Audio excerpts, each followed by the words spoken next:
बेटा unit number 2 यानी एक नए चैप्टर में आपका स्वागत है। एक चैप्टर हमने ऑलरेडी कर लिया है, उसके हमने 4 पार्ट बनाए, छोटे छोटे पार्ट्स बनाए और फटाफट से रिटेन हो जाए इस तरह से हमने समराइज करते हुए उसको पढ़ लिया। क्लियर हो गया? यही हुआ था।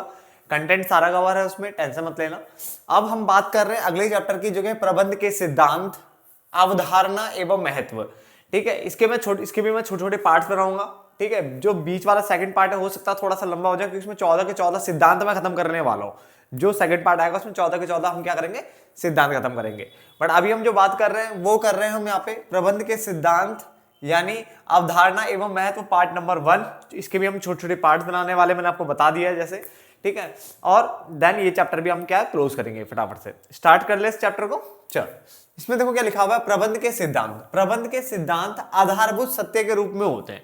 बेटा देखो, जैसे साइंस होता है ना, साइंस एक्सपेरिमेंट करता रहता है और उसके बाद जो चीज निकलती है वो यूनिवर्सल, उसकी यूनिवर्सल वैलिडिटी हो जाती है। मतलब वो सार्वभौमिक सत्य मान लो, एक तरह से सत्य हो जाता हो, है ना। तो ऐसी प्रबंध के सिद्धांत आधारभूत सत्य के रूप में होते हैं। क्या होते हैं? आधारभूत सत्य के रूप में होते हैं।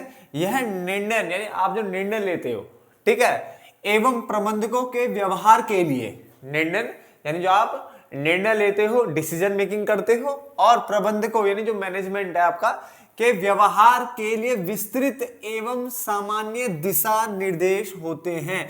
यानी प्रबंधकों को कैसा व्यवहार करना चाहिए, किस तरह से एक्ट करना चाहिए, ठीक है ना, उनके लिए सामान्य दिशा निर्देश है। एक तरह से उनके लिए डायरेक्शन दे रहा है, एक तरह से बता रहा है कि तुम्हें इस तरह से जाना चाहिए। तो जो सिद्धांत मतलब एक तरह से आपके नियम हो गए ना, तो आप इसके अगर ये चीज अपनाते हो तो इससे इतनी अच्छी चीजें आपको देखने को मिल सकती है। तो ये आपको सिद्धांत हमें देखने को मिल रहे हैं। सिद्धांत हर किसी के अपने अपने सिद्धांत होते हैं, ठीक है, पर जो अब हर किसी के जो पर्सनल होता है बेटा, वो सिद्धांत में नैतिक मूल्य हो जाते हैं। क्या होता है? नैतिक मूल्य। जो अपने पर्सनल होते हैं नैतिक मूल्य होते हैं। जबकि हमने ऑर्गेनाइजेशन में क्या बोला हुआ है इन्होंने, कि यहाँ पे एक आए थे हेनरी फ्योल, जिन्होंने 14 सिद्धांतों के बारे में बताया कि ये 14 सिद्धांत अगर कोई ऑर्गेनाइजेशन लगाती है तो काफी अच्छा आउटपुट निकाल सकती है, अपने जो ऑब्जेक्टिव है उसको आसानी से कर सकती है, अचीव कर सकती है। अब हो क्या रहा है, इसने बोला प्रबंध के सिद्धांत जो है वो आधारभूत सत्य के रूप में होते हैं। क्या होते हैं?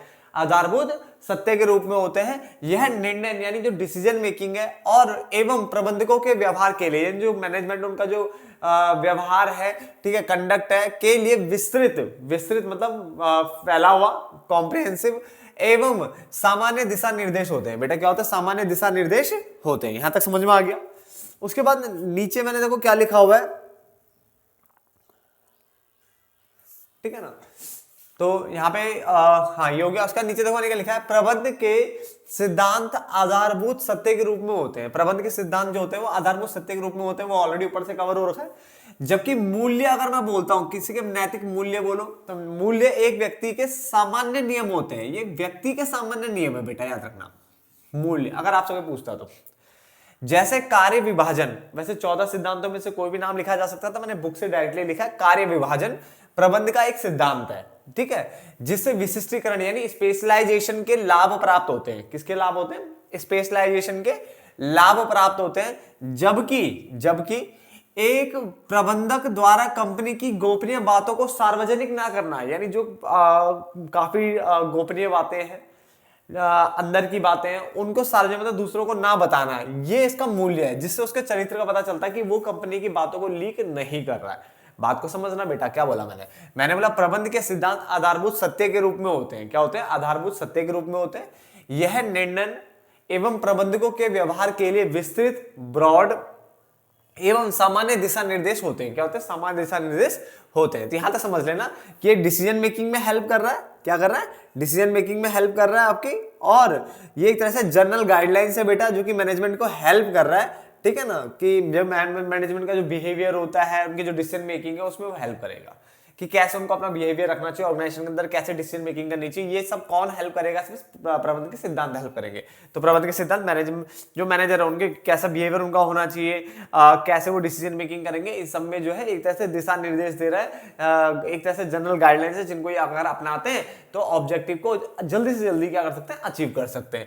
उसके बाद मैंने कहा प्रबंध के सिद्धांत आधारभूत सत्य के रूप में होते हैं। जबकि मूल्य जो होते हैं एक व्यक्ति के सामान्य, व्यक्ति के जो व्यवहार के सामान्य नियम होते हैं, जैसे कार्य विभाजन बोलो मैं, तो वो एक प्रबंध का एक सिद्धांत है, जिससे विशिष्टीकरण के लाभ प्राप्त होते हैं, यानी स्पेशलाइजेशन के बेनिफिट मिलते हैं। ठीक है। इसके अंदर हम क्या करते हैं, एक काम को छोटे छोटे पार्ट्स में तोड़ देते हैं और हर काम उस व्यक्ति को सौंपा जाता है जो उस काम में क्या होता है, निपुण होता है। तो उससे स्पेशलाइजेशन प्रमोट होती है, विशिष्टीकरण प्रमोट होता है, ठीक है, उसका लाभ मिलता है आपको।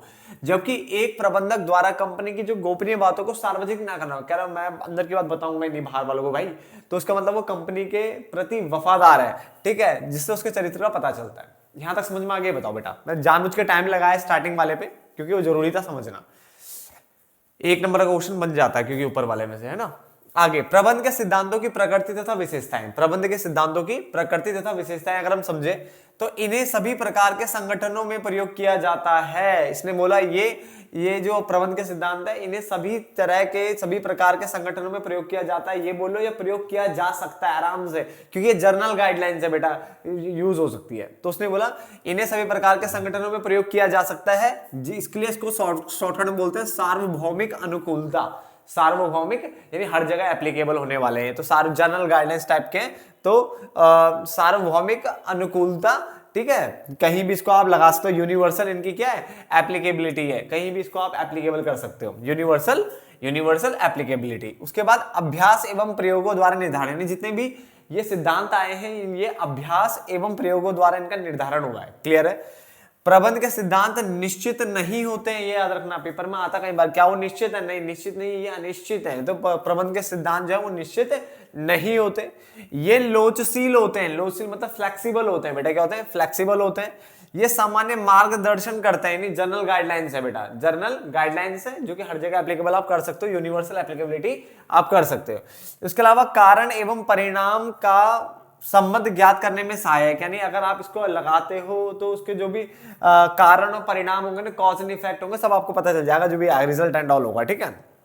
आगे, प्रबंध के सिद्धांतों का सीधा संबंध मानवीय व्यवहार से, और प्रबंध के सिद्धांतों का जो संबंध होता है सीधा बेटा, वो किसके साथ होता है? वो मानवीय व्यवहारों से होता है बेटा। किससे होता है? मानवीय व्यवहार से। क्लियर? चल, तो हमने क्या बोला यहाँ पे, सबसे पहले अगर हम बात करें तो प्रबंध के सिद्धांतों की प्रकृति तथा विशेषताओं में आप लिख क्या होगे कि इन्हें सभी प्रकार के संगठनों में प्रयोग किया जा सकता है, किया जाता है। सार्वभौमिक अनुकूलता है, यानी यूनिवर्सल एप्लीकेबिलिटी है, वो है एप्लीकेबिलिटी। उसके बाद अभ्यास एवं प्रयोगों द्वारा निर्धारण, इनका जो निर्धारण हुआ है वो अभ्यास और प्रयोगों द्वारा हुआ है। उसके अलावा प्रबंध के सिद्धांत निश्चित नहीं होते, ये आपको दिमाग में रखना है। ये लोचशील होते हैं बेटा, लोचशील मतलब डायनामिक होते हैं। सामान्य मार्गदर्शन करते हैं बेटा, क्या करते हैं? सामान्य मार्गदर्शन करते हैं ये। उसके अलावा मार्ग निर्देशन बोलो, निर्देशन, ठीक है ना, सामान्य मार्ग निर्देशन मतलब जनरल गाइडलाइंस है ना। और उसके अलावा कारण एवं परिणाम का संबंध ज्ञात करने में क्या है? ये सहायक है। प्रबंध के सिद्धांतों का सीधा संबंध मानवीय व्यवहार से होता है। यहां तक नोट डाउन कर लो बेटा।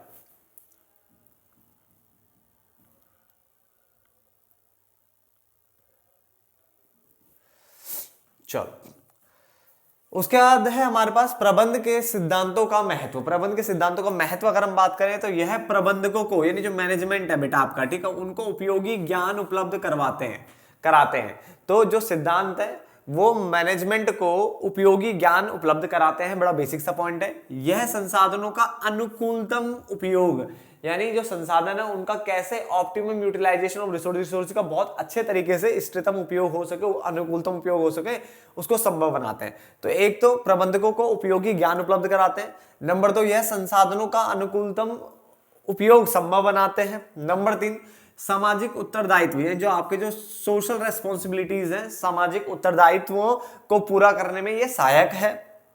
वैज्ञानिक निर्णय, जो वैज्ञानिक निर्णय वो अर्थात संतुलित निर्णय लेने में सहायक, ठीक है, संतुलित निर्णय में सहायक होते हैं ये। उसके अलावा परिवर्तनशील वातावरण, यानी जो डायनामिक जो एनवायरनमेंट है की आवश्यकताओं को संतुष्ट करना, क्योंकि जो आपका जो एनवायरनमेंट है वो चेंजेबल है बेटा, उसमें हर बार चेंजेस आते रहते हैं, तो उनकी आवश्यकताओं को संतुष्ट करना ये भी यही आता है। उसके अलावा प्रबंधकीय प्रशिक्षण, यानी जो मैनेजमेंट है उनको प्रशिक्षण देना, शिक्षा देना, शोध देना, यानी एक तरह से बोलो तो ट्रेनिंग देना, एजुकेशन देना, रिसर्च में क्या है सहायक होता है ये। तो अभी देखो क्या क्या बोला इसने, बोला प्रबंधकों के सिद्धांतों का महत्व क्या है। सबसे पहले इसने बोला कि ये प्रबंधकों को उपयोगी ज्ञान उपलब्ध कराते हैं, उपयोगी ज्ञान उपलब्ध कराते हैं, ठीक है। नंबर 2, ये संसाधनों का जो अनुकूलतम उपयोग है उसको संभव बनाते हैं। सामाजिक उत्तरदायित्वों को पूरा करने में सहायक है।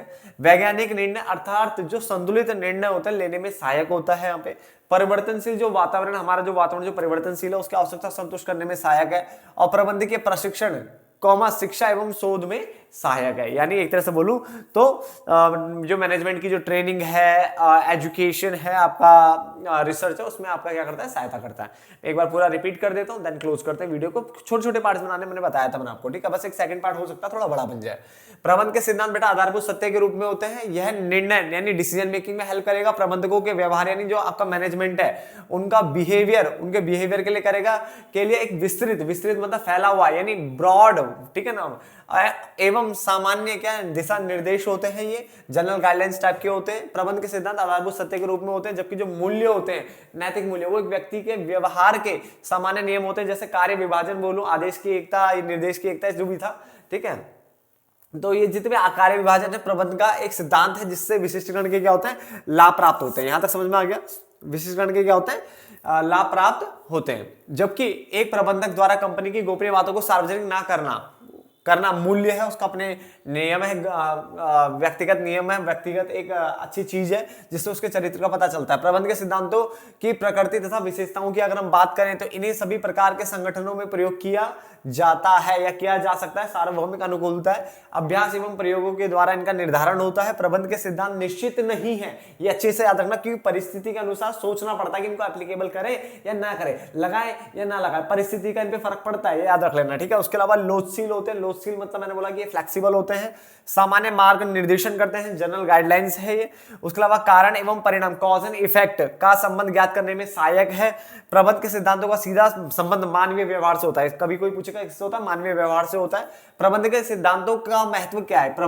यह प्रबंधकों को उपयोगी ज्ञान उपलब्ध कराते हैं, यह संसाधनों का अनुकूलतम उपयोग संभव बनाते हैं, सामाजिक उत्तरदायित्व को पूरा करने में सहायक है, जो परिवर्तनशील वातावरण है की आवश्यकता को संतुष्ट करने में सहायक है, वैज्ञानिक निर्णय अर्थात संतुलित निर्णय लेने में सहायक है, और प्रबंधकीय प्रशिक्षण मैनेजमेंट की जो ट्रेनिंग है, एजुकेशन है, उसका जो रिसर्च है उसमें सहायक है। साथ साथ प्रबंध के कितने सिद्धांत है बेटा? 14 सिद्धांत। आपको याद रखने 14 के 14 आपको पता होने चाहिए बिल्कुल एग्जैक्ट तरीके से, ठीक है। क्वेश्चन आता ही आता है, कंपलसरी क्वेश्चन है। तो बेटा प्रबंध के 14 सिद्धांत का वर्णन किसने किया था, ये भी याद रखना आपको, हेनरी फ्योल। किसने? हेनरी फ्योल ने 14 सिद्धांत दिए थे, जो कि हम अगले पार्ट में पढ़ने वाले हैं, ठीक है। तो जहां तक ये पार्ट समझ में आ गया होगा, मैंने कई बार मैं रिपीट करता हूं ताकि आपके दिमाग में यहीं पे घुस जाए, ठीक है। और कोई मतलब नहीं, अगर मैं डायरेक्टली बोलूं तो सिर्फ 3 या 4 मिनट में ही खत्म हो जाता है सारा, बट मैं बार बार रिपीट इसलिए कर रहा हूं कि आप हर बार सुनो और अपने दिमाग में उस चीज को बैठा लो।